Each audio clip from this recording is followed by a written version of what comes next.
Good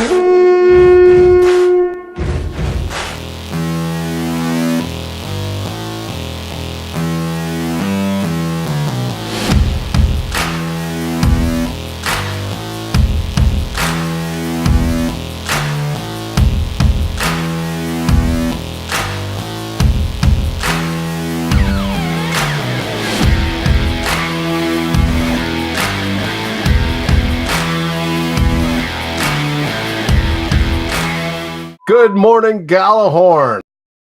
Dave here for another episode number 5 of Good Morning Gjallarhorn. And of course, I have my sidekick and partner in crime, Drew Bunting, with me. How you doing, Drew? Meow meow.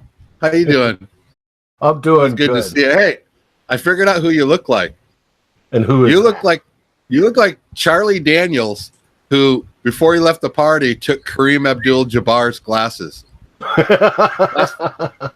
That's what last time I was talking, you go, who does he remind me of? That's who he reminds me of. And I'm not talking the old Miami Dolphins running back, Dave, the great and legendary Kareem Abdul-Jabbar. I'm talking about Skyhook, baby, the Lakers, Showtime. You know who I'm talking about? Yes. You remember that guy? Yes. Oh, Lou Alcindor? That's right. He great Kareem. One of the greatest basketball players ever. And you're wearing his glasses. And I'm wearing, actually, they are a pair of safety glasses, but I love the fit of them. And it happens to be the only pair I have right now because my older glasses broke. So, hey. But you want to talk about some great basketball players. You had Kareem, you had Magic, you had Bird, you had all sorts of them back in those days. And Jason's going to be laughing that we're talking basketball first instead of football. You know, my grandma, Willa, the great Willa, she had courtside seats to the Lakers for like 30 years. Wow. Yeah, and she was personal friends with Norman Nixon. I don't know if you remember Norm Nixon. I know the name. He played guard for the Lakers. And when he got traded, I think it was 82 to the Clippers, I believe. Oh, my grandma went crazy. She went ballistic. She went down to Lakers headquarters and was throwing chairs around and shit. She was highly fumigated. She was pissed. Yeah, she was friends with all the Lakers, man. Grandma was into that stuff, but not me. I've always been a football guy, David. Yep, me too. All right. We're going to start this episode by finishing up some questions we missed in the last one and we heard about. And so, do you have those in front of you, Drew? No, I do not. Well, guess what? I do. I know that. Good. Read Mary's. I know Kyle's. I memorized his. Mary asked, when voting for players to the Hall of Fame, should it be based on purely their numbers and their performance on the field, or should their behaviors and actions both on and off the field be taken into account, i.e. like what Terrell Owens is doing right now? First off, the lovely Mary. Hello, Mary. She always has great questions. This is a tough one. How do you judge it? I think I can hear both sides of the argument. I can see both sides of the argument. I don't know. I think you got to take some behavior off the field and put something into it. I'm to really make a definitive yes or no on it.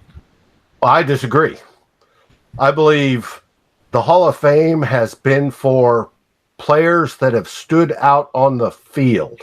Now, if they had antics on the field that detract, sure, that can detract from their voting. But if they go in there with solid numbers, hey, this was the best receiver to date in the league or the best quarterback to date in the league, he deserves to be in the Hall of Fame. Okay. He could be horrible afterwards. O.J. Simpson, primary example. Premier running back. The dude could run. Outstanding in football. Well, later in life, we knew that changed a bit. He turned out to be pretty much of a douchebag. What did he do? He was accused of murdering his ex-wife. No, I know what he did. But you get into, hey, this year, look who's being inducted. You've got Ray Lewis. Talk about accusations of murder. Oh, Jesus. You know, but on the field, Ray Lewis was awesome. Just flat out awesome. No, he dominated. I don't think there's not anything you can do once a man is inducted, what he does after that. You can't, like Lawrence Taylor. What did he do? He ordered a pizza and then groped the pizza girl or some bullshit, but you can't control that. I mean, but I know what you're saying. The on the field should be what really matters. Like switching stories, baseball. Pete Rose, for his on the field stuff, is a shoo-in. But Pete Rose should be in. But he got banned for gambling. He should be in. Petey should be in. Yeah. Put him in the hall.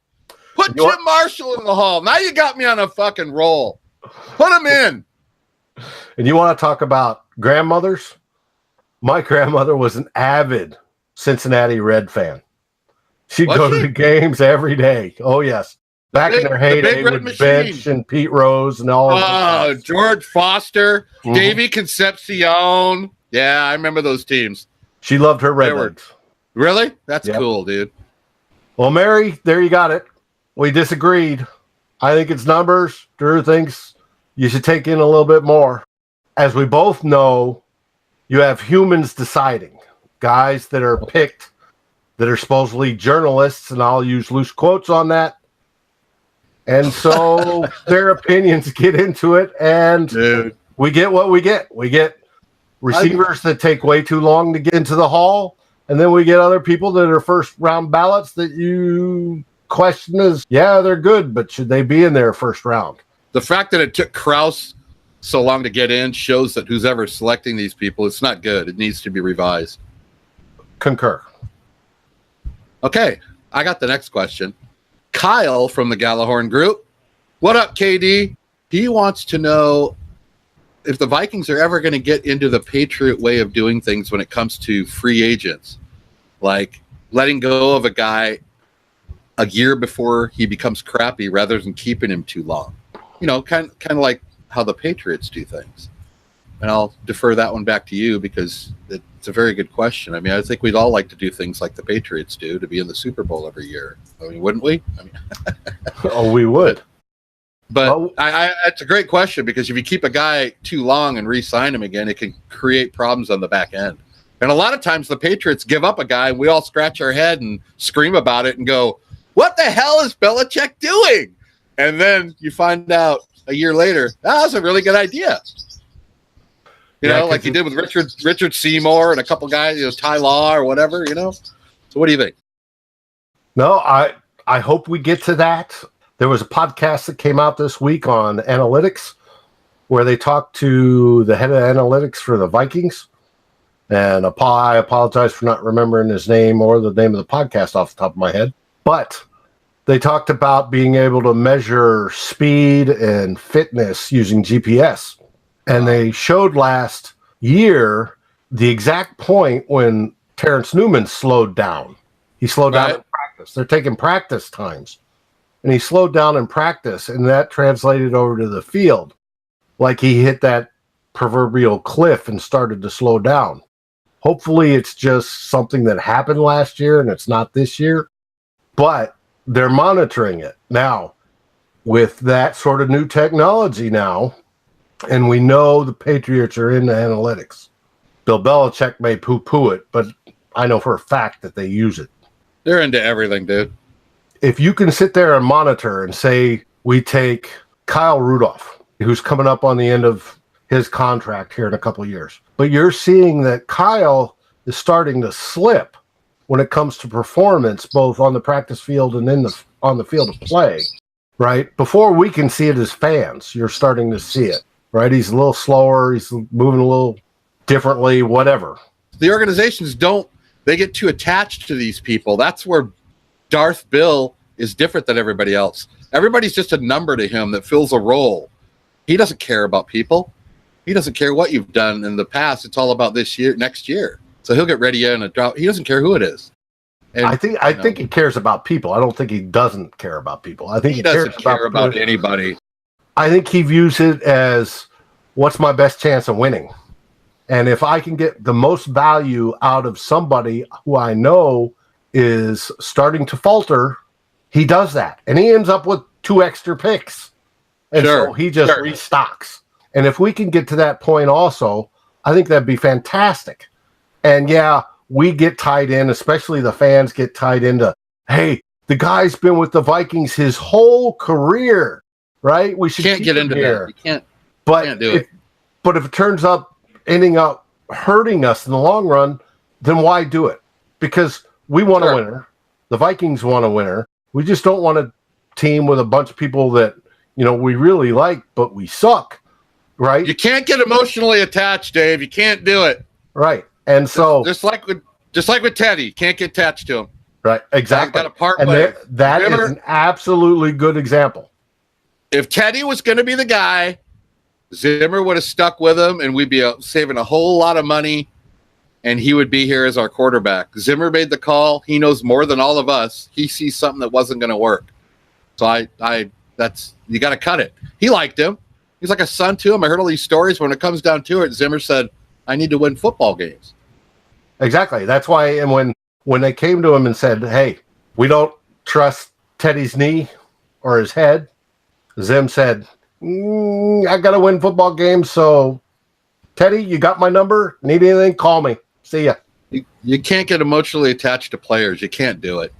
Right. Especially, coaches more importantly than us fans. But I was emotionally attached to the players myself when I was in my teens. But now I could give a shit less. If you're not pulling your weight, you're gone. Hey, Gideon, play better or you're gone. That's my boy. Exactly. But I draw the line with performance, Dave. Yes. Just like those old Laker coaches did. You're not pulling your weight, you're gone. Speaking of performance. Yes, let's talk about it. We had Danielle Hunter get rewarded for his this week with a 5-year extension of $72 million with $40 million guaranteed and a $15 million signing bonus, which makes him set for life. Fat cheese. Fat. Now, damn, he's rolling in dough. Which is good. The kid's 23 years old. He'll be 24 in, I think, October. Right. So we'll have him all the way up through 28, maybe into 29, which should be the prime for defensive ends. He's had some good numbers, and he's constantly improved every single season. His sack total went down last year, and people look at sacks and judge improperly defensive ends just on their sack totals. They shouldn't. Right. It's more as of what he does against the run and how many hurries does he get. Sacks will come to him. There's plus on top of that, with us locking him in, with Everson Griffin starting to get a little longer in the tooth, we'll still have that premier pass rusher at least on one side if Everson moves on or retires. No, in 4 years, if he's lead up in the top 5 of sacks in the league, we're getting him cheap. Oh, and I think we're getting him cheap anyways. He could have gone for like for close to $18 million a year if he went on the free agent market. We locked him up for $14.4 per year on average. That is almost exactly the top 10 average for defensive ends, 4-3 defensive ends. And top 10, not top 5, top 10. So we locked him up pretty dirt cheap considering how the cap's gone up and how salaries are tending to scale up as well. Somebody would sign me for 14. You imagine me with $14 million to spend? Oh. I know exactly what I'd do with it. My time on this planet would be very short, but it would be very fun, baby.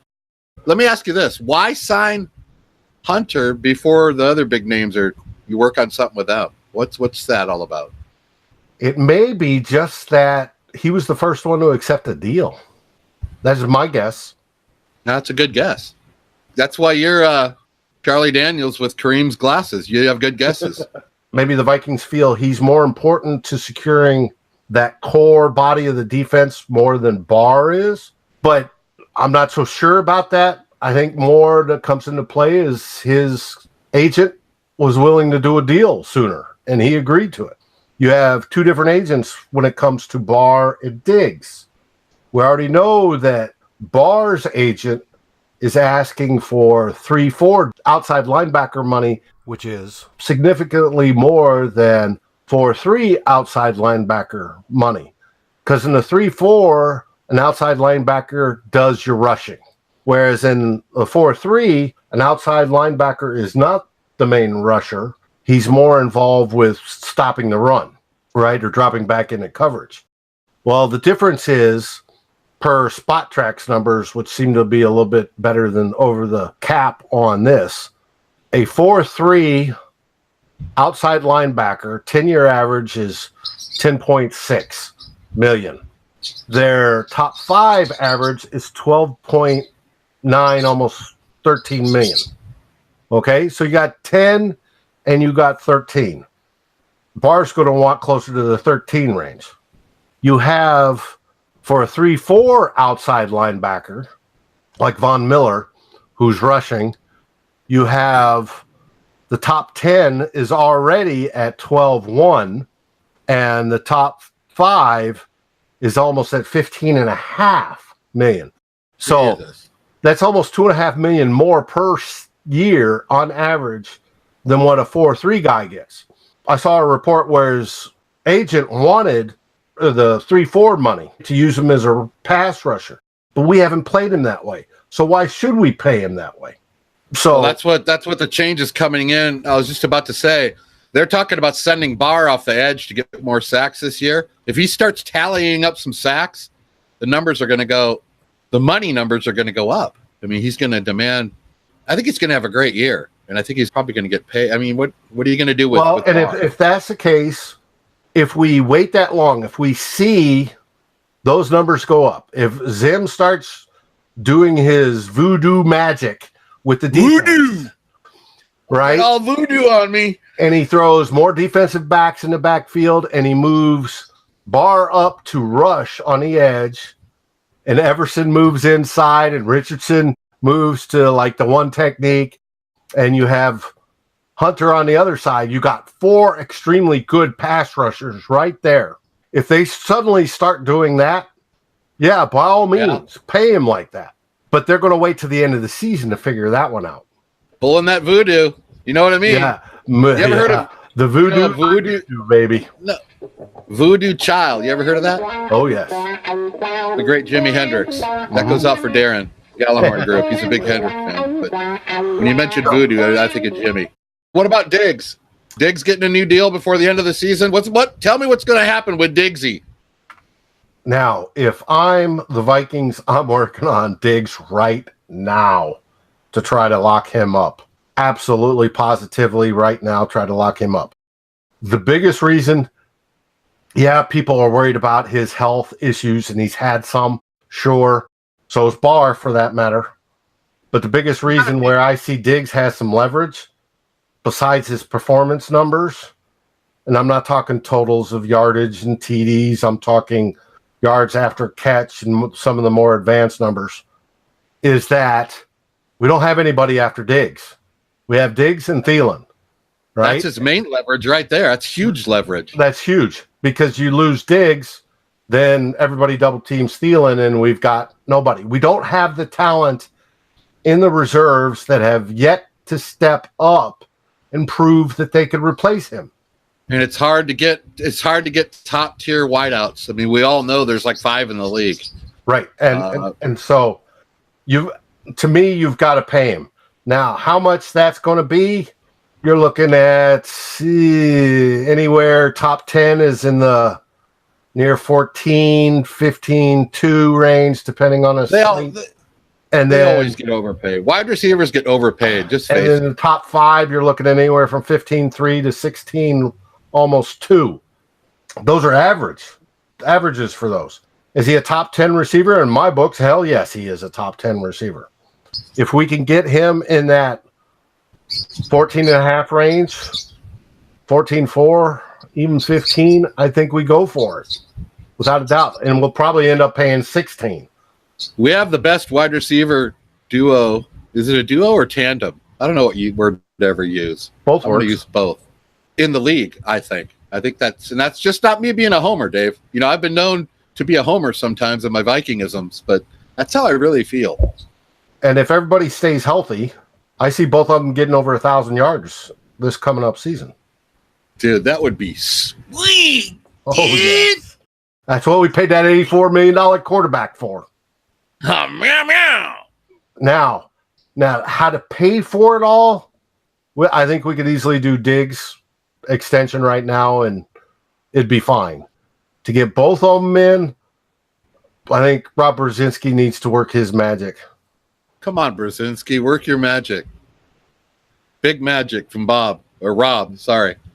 Nick Olson from Vikings Territory had a good piece where he hypothesized different ways to get all of these guys under the cap, including Trey Waynes.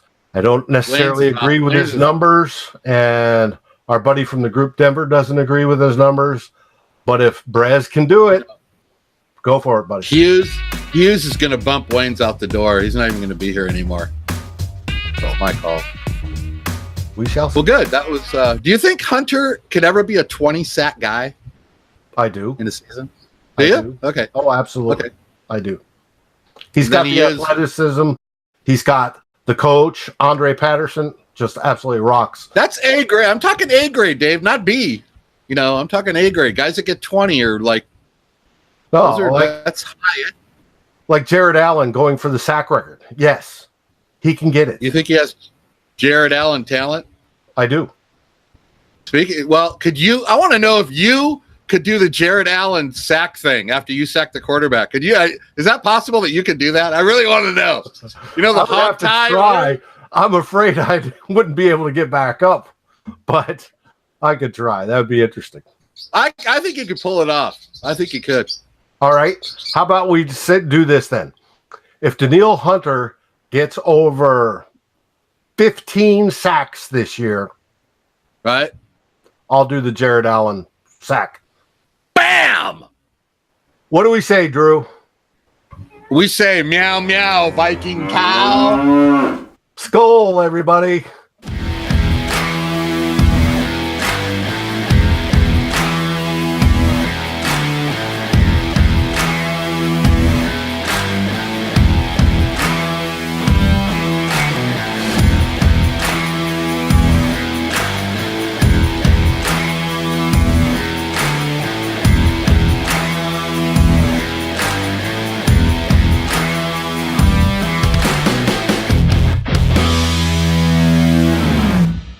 You can find me, David Stefano, on Twitter at Luft_Krieger. That's LUFT_KRIGARE.